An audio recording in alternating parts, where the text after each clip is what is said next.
Om Namo Bhagavate Vasudevaya. Om Namo Bhagavate Vasudevaya. Om Namo Bhagavate Vasudevaya. Srimad Bhagavatam, Canto 4, Chapter 23, Text 18. In this purport, Srila Prabhupada writes that the jiva or the individual living entity becomes entrapped by the material energy by the supreme will of the Supreme Personality of Godhead. Does this mean that God wants us to suffer here? No. The individual living being has the choice to serve Krishna in the spiritual world or not. And by the will of the Supreme Lord, if one chooses not to serve him in pure devotional service, then he comes to the material world. It is not the will of the Supreme Lord that his parts and parcels suffer in this material world. But he provides the facilities for those who don't want to serve him to act out their fantasy of imitating Krishna as the Supreme Enjoyer. It is the desire of the Supreme Lord that every living being in the material world come back to him. Therefore, he comes personally to this material world in his original form, Krishna, and speaks Bhagavad-gita. And he comes in many incarnations also. Srimad Bhagavatam is the story of Krishna and his incarnations. Another kind of incarnation is the Bhakta Bhagavat, the Shakya Vaishnavata, the living entity who is a jiva, but he's empowered by Krishna. That means he is imbued with the power of Krishna. Everyone is imbued with the power of Krishna. Even to lift your finger like this, you have to take power from Krishna. We don't have individual power. We don't think like that, do we? We think, if I want, I'll look like this, I'll look like that.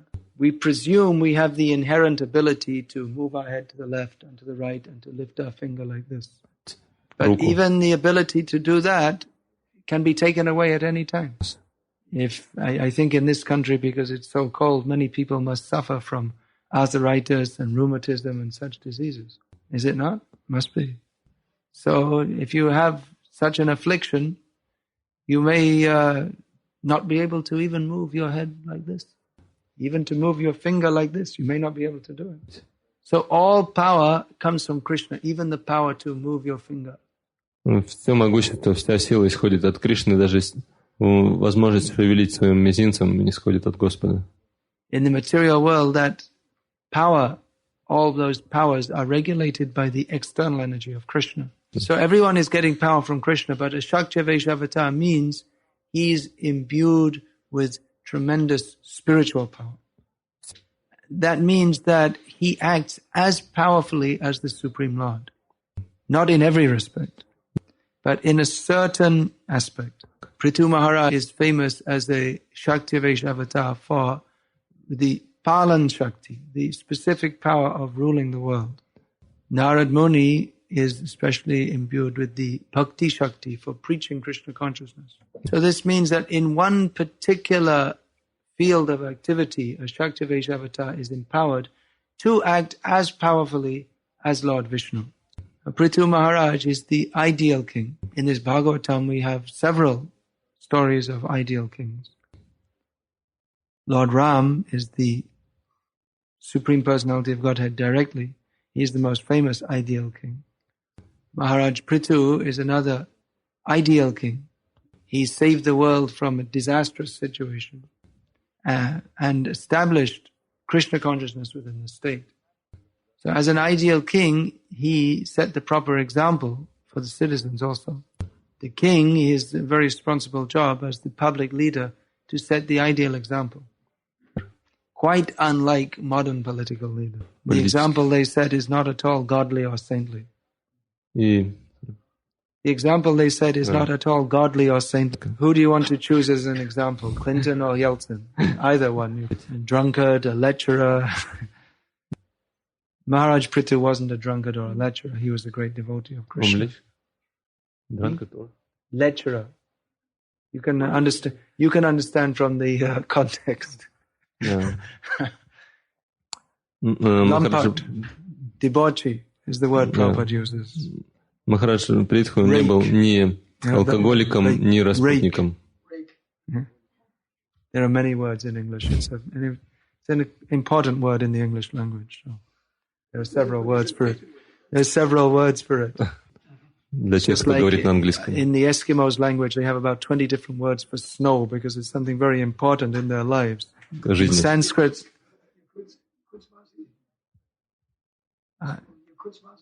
I'm not exactly sure. In Sanskrit, there are so many different words for water and for lotus. So in English, there are several words for woman hunter. It means it's an important thing. So anyway, Prithu Maharaj wasn't like that. He was ideal. He set the ideal standard. And he showed his citizens how to go back to Godhead. Now, here it's said that he went back to Godhead by the power of his devotional service. We already discussed that actually all power comes from Krishna. The most important factor in our becoming Krishna conscious is what? It's the mercy of Krishna. Otherwise, by our own endeavors, it's not possible to become Krishna conscious simply by our own endeavors. It's not possible to do anything without the grace of Krishna. If we can't even lift our finger, then how can we lift ourselves back to Godhead without the grace of Krishna? It's not possible by our own power to break out of this universe. It's not even possible to go to the moon. Despite all the propaganda, we have gone to the moon. Prabhupada never believed it. He always said it's a hoax. It's a hoax, a bluff. Prabhupada говорил, что это просто... How could they go to the moon, Prabhupada said? The moon is further away than the sun. Who will believe such a thing? Well, I believe it. I believe it. Why not? If you have to accept between believing a bunch of drunken meat-eaters called scientists and accepting the version of Vyasadeva, which is approved by all the acharyas, it's very easy to understand who we should follow. So, the moon is further away than the sun. Prabhupada would always emphasize this. He didn't try to avoid this because it was controversial. Rather, he would emphasize this point more and more. And he would say that you can't go there. You won't be allowed. It's a heavenly planet, and the residents of the heavenly planets won't let you in. They'll push you out. So you can't even go to the moon, let alone breaking out of the whole universe by your own power. Even if you could reach the layers of the universe, there are layers of earth, water, fire. You can't pass through them. You can only, this whole material world is a prison house. Literally. It means you can't get out. You could fly here, you can fly on Aeroflot from Moscow to Tokyo. So many destinations. Aeroflot flies more places than anywhere else. Pride of Russia. But you're still in the prison. You're in a prison and you go from one cell to the next. Is it a great advancement? You go from Moscow to Tokyo. Instead of being cold here, you'll be cold there. So you may think, let me go to Tunis, where the sun is shining and it's warm. But you can't escape the conditions of the prison. The conditions are, everyone living here is beaten by birth, death, old age, and disease. We are trapped in this material world. And what is the shackle that is binding us? That is called what? Yeah, there's a nice word in Sanskrit. Prabhupada quotes in Gita commentary. You got it, all right. The shackles of sexual attraction. So, devotees are always asking, how can we overcome this? There is the system of brahmacharya to be followed. But ultimately, we can't get free from this shackle, we can't get free from this prison without the mercy of Krishna. It's very difficult to overcome material desires. Actually, these material desires are not natural for us. Freud, especially, and other psychologists, they have taught that sexual attraction is very natural, therefore we should indulge in it more and more, and then all our problems will go away. He doesn't realize that that is in itself the problem. That is the shackle. Actually, that's we see that the more people indulge in sex life, the more depressed and frustrated they become. So how can we get free from these attractions? Only by the mercy of Krishna. The process of sadhana bhakti simultaneously develops our attraction for Krishna and breaks our attachment to this material world. Sadhana bhakti is based on hearing and chanting about Krishna. Krishna Katha. Now what is that Krishna Katha? There are two kinds of Krishna Katha. One is directly speaking about Krishna. What are his pastimes? How he's creating the material world. How he's coming in different incarnations. How he's stealing the butter. There's unlimited pastimes of Krishna. Now another kind of Krishna Katha is that spoken by Krishna in Bhagavad-gita. Here we see Prithu Maharaj is described Jnana Vairagya Viryena, by the power of knowledge and renunciation. Now Krishna also gives us knowledge of the position of this material world so that we may become detached from it. So topics of renunciation are also necessary for advancement in spiritual life. Because as much as we're attached to this material world, that much we have so many obstructions on our path to become Krishna conscious. Now in Bhagavatam, we find an important verse. Vasudeve Bhagavati Bhakti Yoga Prayojitaha Janyatyashu Vairagyam Jnanava Jnanam Chayadahai to come. That by performing devotional service to Krishna, automatically knowledge and renunciation arise. At the same time, we are told within our devotional service, we should cultivate knowledge and renunciation. This is different to the knowledge and renunciation of the Mayavadis. That is dry knowledge and dry renunciation. Simply knowledge, I am not this body, I am Aham Brahmasmi, I am spirit. And dry renunciation, simply avoid, avoid, avoid. But in Krishna consciousness, knowledge and renunciation are also to be cultivated, but only in relation to devotion. What knowledge do we cultivate? I am not this body, I am an eternal servant of Krishna, the Supreme Lord. And renunciation means to use everything in Krishna's service. Don't indulge in sense gratification, but offer everything nice to Krishna. So Krishna consciousness is very nice. We don't say don't have friends. In Mayavadis, they think that all friends, relations, that's all Maya. But devotees, no, have friends in Krishna consciousness. And we don't say give up everything beautiful. But instead of decorating your own body to try to make it beautiful, decorate the body of Krishna, which Krishna is anyway the source of all beauty. He's the reservoir of all beauty. But if we take the effort to decorate Krishna, that will purify our hearts. We don't say no music. No, there should be music, but that should be for the glorification of Krishna. So by following the process of devotional service, developing knowledge and renunciation in devotional service, a devotee becomes powerful. And by this power, he becomes able to conquer over the material energy, as is described Prithu Maharaj here did. But at the same time, he must know that where is that power coming from? It's coming from Krishna. As soon as someone thinks, I have conquered over the material energy, he's already under the material energy. I have overcome sense gratification. I am liberated. If someone thinks like this, they're in trouble, they're in danger. Devotees should always think, I'm simply holding on to the lotus feet of Krishna, praying for his mercy. I'm very weak. There's a nice anecdote in this connection that once Prabhupada said that he told a group of his disciples that any of you can fall down, but I cannot fall down. A few days later, Prabhupada was in the temple you could see he was praying very intensely to Radha and Krishna. So one devotee was bold enough to ask Prabhupada, what were you praying? Prabhupada said, I was praying to Krishna that I never fall down.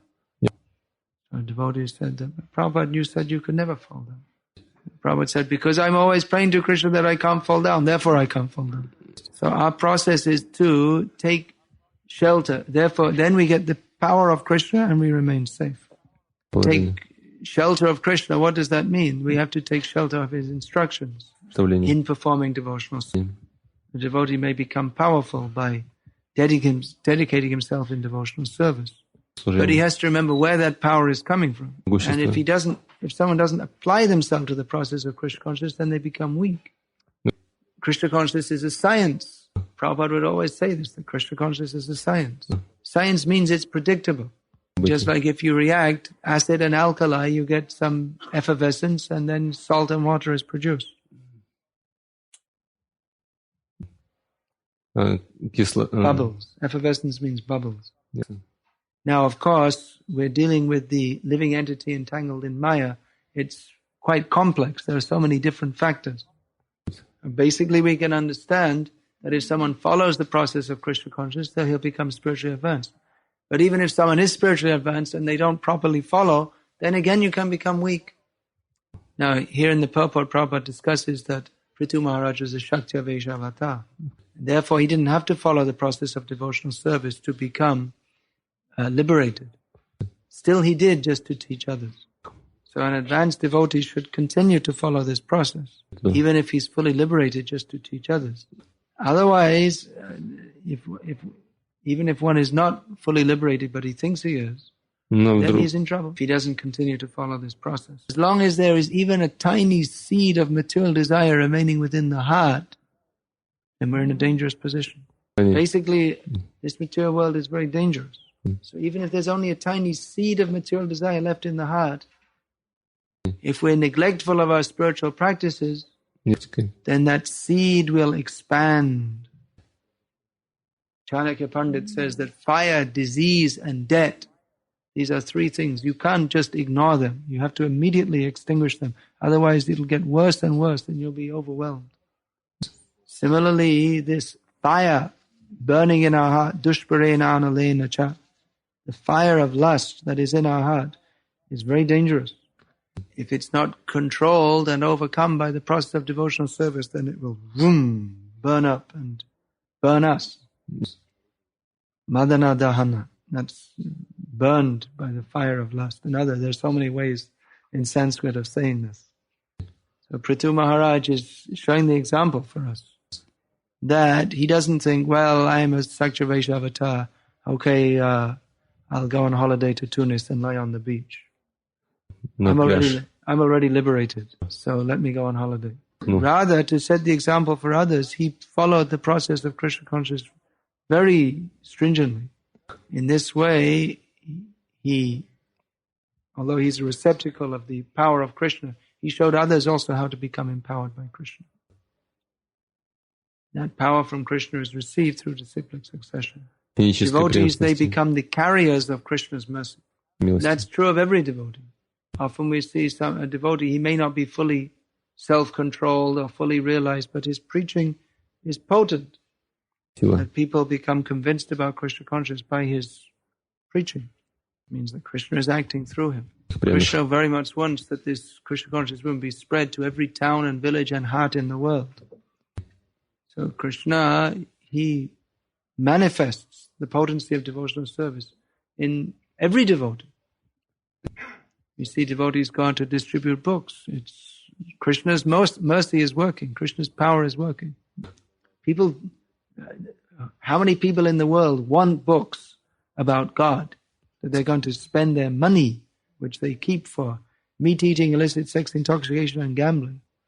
How many people want deep philosophical books to read? Hardly anybody.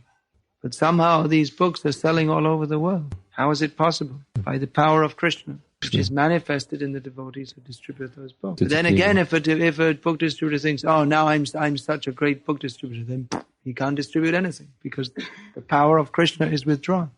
So this is the point to be understood, that Krishna's mercy, Krishna's power, that is what we are praying for. That can be received by our humble and determined efforts in Krishna consciousness. That we perform the activities of devotional service, rising early, chanting, following all these different things, to become strong in devotional service. At the same time, we realize that it's not by my effort, because I'm following all these things, now I have become strong by my own great power. But rather, one who follows these things, Krishna blesses and helps him, then he becomes strong. So any question, please?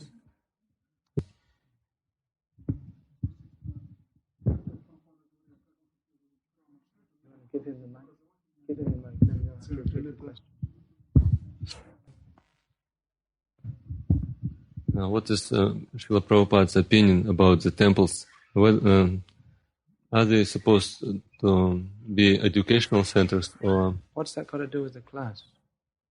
Is this some kind? Is he springing some kind of political question on me? I'd say it's got nothing to do with the class. Prabhupada want our centers to be educational centers? Yes. Otherwise, why are we having classes?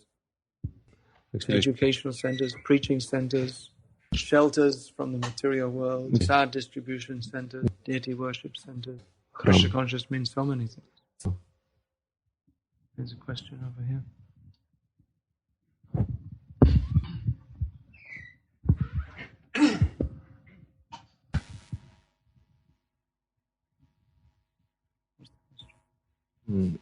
what is the connection between yugas and sex desire? It seems to me that in Satya Yuga, If you live in Satya Yuga, you can live a long life. So you can have a lot of sex. You might be a woman school. Tell you the truth, I can't remember. I was probably a woman school in Satya Yuga, so I can't say it. Anyway, if you want to find out, just hang around. And you'll get born again and you can find out for yourself. As for me, I'm going to try and go back to Bhagavad. Any question related to the class? Here in the purport it mentions about Swarupa Palabdhi. When it attains that stage, he can understand how he's related with the Supreme Personality of Godhead as servant, friend, parent, conjugal lover. Pritha Maharaj realized the Swarupa completely. And in previous verses it was stated that he was Prabhu, he was actually a master of his senses, so he was beyond the bodily conception of life, which entangles all of us. So we're not on that platform where senses are still disturbing us here and there. At the same time, going back to home, back to God, it means that a kind of hankering for this, for that Supreme Lord may reveal to us, or the spiritual master of the holy name may reveal this. So how is this hankering of the heart, how is this achieved? Increasing the desire, this Swarupa Palabdhi, that you may understand, or indications that you may understand, what is your relationship with Krishna. In this regard, Srila Prabhupada said, first deserve, then desire. That as long as we're desiring sense gratification in the material world, then it's premature to desire some specific position in Krishna's service. As Bhaktisiddhanta Saraswati Thakur said, first anartha nivritti, get free from all the unwanted things, and then after that artha pravritti, entering into the wanted thing, that will follow. So artha pravritti means attainment of that which is desired. So I brought something from London which I think everyone might desire. Yeah. But you desire that there'll be another question, all right? No. You're so merciful to grant that. How much should the disciple, if the spiritual master chose not to reveal his relationship with Krishna, then how much should the disciple desire? You mean Prabhupada didn't? Right, in our case. How much should the disciple try, by Prabhupada's writings, how much should he try to understand that relationship? There's indication the spiritual master has his relationship with Krishna, which he sometimes reveals through his poetical writing. Well, that you can see. Yeah, anyway, translate. Prabhupada says eternal position is servant of Lord Chaitanya preaching. That we can see, we saw. But all those who were serving Lord Chaitanya and preaching also had their intimate relationship with Mahaprabhu. Well, you know what Prabhupada said about that when Prithu Prabhu asked him. Was it Prithu? That is not your concern.